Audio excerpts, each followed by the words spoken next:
Can you believe it? Summer is finally coming. It's finally upon us. I really didn't think it was ever going to happen, mostly because I'm about 36 weeks pregnant with baby number 4, and it just feels like I was going to be pregnant forever. The summer would never actually get here. This baby would never actually be born, but it's coming. June 11th is my due date, so I do have a little bit of time. But, part of what I love about summer, I love the flexibility. I love the freedom. I love having my kids home and not really having an agenda. It can get as busy or crazy as we make it, and this summer's going to look a little different for us just with a baby. We're going to be home more, but I think it's still going to feel as crazy just bringing in a newborn and adjusting to life as a family of 6. But having 3 older kids that are going to want to be outside and playing and doing things, and so I'm a little bit worried about that feeling or hearing those words, I'm bored. So I've been thinking about just kind of some summer survival tips. How do we keep our life in order so that we really enjoy the summer and it doesn't become this stressful experience of having our kids home all the time, or, trying to entertain or traveling all the time and just trying to stay on top of the house. There's so many extra things. So it's kind of, a double-edged sword. So I have a few tips for you that I have started to implement that have really, I know that I kind of need to get my act together now. So when summer comes, baby comes, new schedule we're thrust into, I'm ready for it. So I started to look at what are some of the key areas that I really want to improve on or work on that I think are going to make some of the biggest difference in my summer.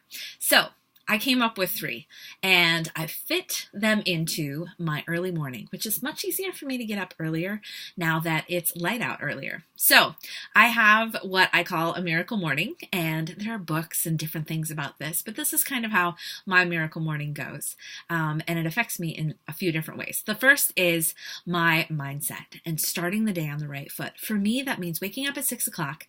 My kids right now get up at 6:45 for school, so I have 45 minutes to myself. Most days that works.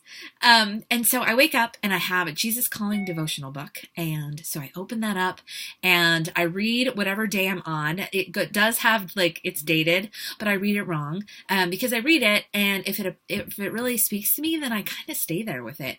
And if it doesn't, I might read the next one and the next one. So some days I might read 3 or 4, but there's other days where I stay on that same day for a whole week. It just really depends. So I read that devotional, and it helps just get me in the right mindset of just who's in control and kind of letting go, especially if I'm feeling stressed. It really helps me center my day to know that I'm going to turn that over.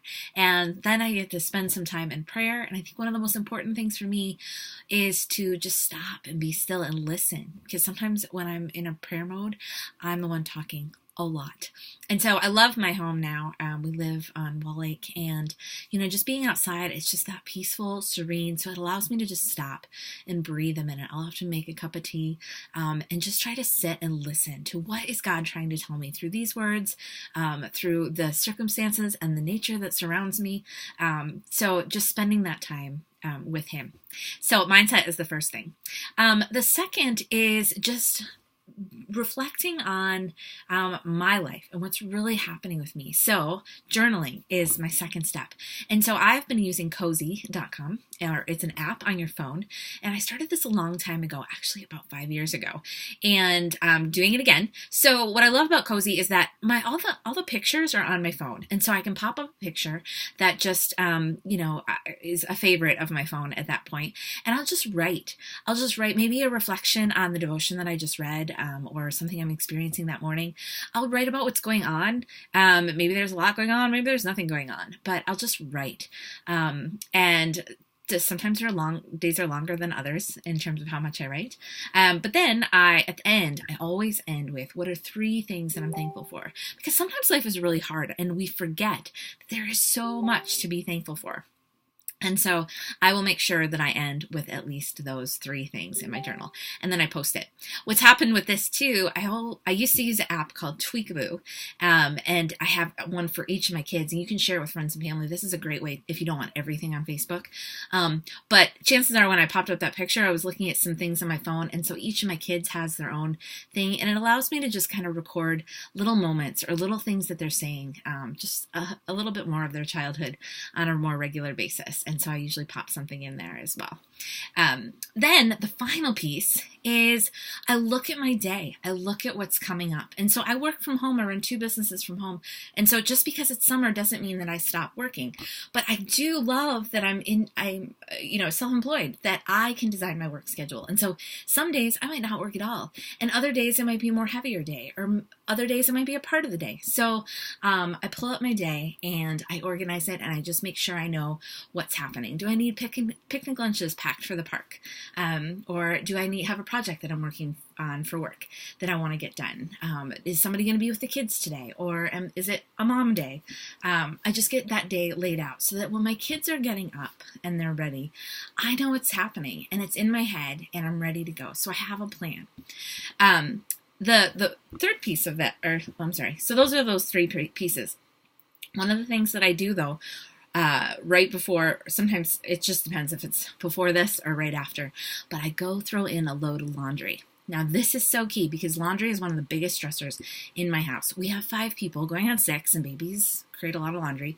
And so by just throwing in a load of laundry every morning, by the time we are done with breakfast, I can switch it over to the dryer, and sometime during that day, it gets folded and put away. And so the laundry is always done. And it doesn't take up a bunch of time, but usually I start it and do it, and then my husband might fold it or put it away, or I might fold it and have it in the basket, and I can divide it to the kids and say, go put your stuff away. And it takes 5 minutes, so we don't have this huge laundry day, or I can't buy my socks. The laundry's always done. So that's another key part of my morning.